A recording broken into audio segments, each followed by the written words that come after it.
تخيل انك ركبت عربيتك وسوقت من غير ما تكون عارف انت رايح فين.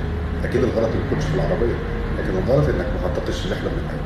نفس الكلام بينطبق على المشروع اللي بلا خطه زي الرحله من غير خطه. لازم تعرف ان اي مشروع ناجح بيمر بخمس مراحل اساسيين. اول حاجه منهم هي السكوب. هو مجال المشروع بيكون عباره عن ايه بالتحديد. لازم تعرف ايه اللي انت هتعمله وايه اللي انت مش هتعمله. يعني مثلا عايز تعمل متجر الكتروني، عايز تعمل منتج معين، عايز تعمل قناه على اليوتيوب، لازم تعرف ايه الحاجات اللي انت بالظبط هتعملها وهتحتاجها، وايه الحاجات اللي انت مش هتتخصص فيها. تاني خطوه هي تحديد المهام. بعد فكره المشروع خلينا نقسم الشغل لشويه انشطه ابسط منها.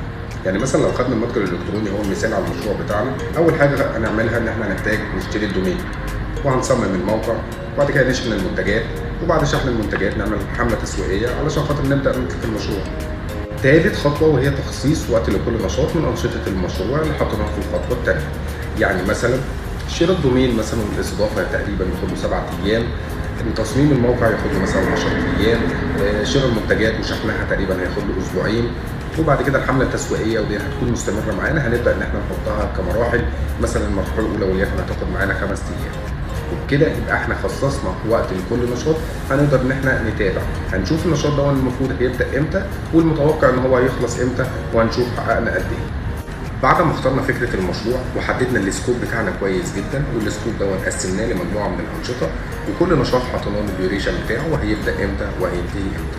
جه الوقت ان احنا نحط لكل نشاط ده التكلفه بتاعته. طيب لو احنا بنتكلم على المتجر الالكتروني، اول حاجه شراء الدومين وهنحط المبلغ بتاعه، تاني حاجه مثلا التصميم بتاع السايت، لازم من السيرش بتاعنا نكون عارفين ايه رينج الاسعار بيكون ماشي ازاي، واحنا الكاتيجوري اللي احنا بنناقشه عشان خاطر نختار بيه ديزاين.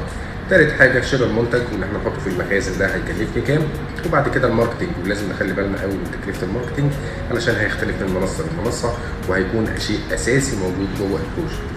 اخر خطوه وهي الريسك مانجمنت او اداره المخاطر. لازم تسال نفسك سؤال: ماذا لو؟ ايه اللي هيحصل مثلا لو اسعار الشحن زادت، لو التصميم اتاخر، لو العميل طالب استبدال كتير؟ لازم كل ده نفكر فيها ونحط كل الحلول البديله. مشروعك يستاهل انك تخطط له حتى لو كنت شغال لوحدك. خليك زي القبطان، عندك خريطه، ولو غلطت في الطريق تقدر تعدل مسارك وتمشي طريق تاني صح.